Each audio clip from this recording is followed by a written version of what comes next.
Hello guys, আজকে আমি এখানে ঈদ মোবারকের কার্ড বানাচ্ছি আমার সব পড়ালেখা বাদ দিয়ে। তো এখন আমি একটা কাগজ নিয়ে এখানে এটাকে ফোল্ড করে নিলাম, তারপর এটাকে কাটিং করে নিব অনেকগুলো পিস পিস পিস পিস করে। তোমার যতগুলো টাকা আছে পকেটে তোমার সব খরচ করে এগুলা ফালতু কাজ করতে পারো আমার মতো। তারপরে এই কাগজটাকে আমি সুন্দর করে যে যে কার্ডের শেপ দিয়ে কেটে নিব। কাটিং কাটিং কাটিং কাটিং কেটে নিয়ে যেভাবে আমি আমার ভবিষ্যৎকে পড়ালেখা না করে কেটে ফেলছি, এই তো কেটে নিয়েছি। এখন সেম এইভাবে আমি অনেকগুলো বাকিগুলোও কেটে নেব। এই তো সবগুলো কেটে নিয়েছি। এখন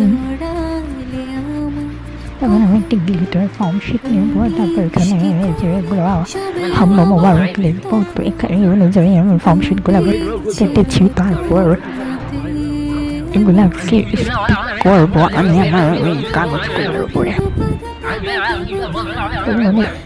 করার পর দেখাচ্ছি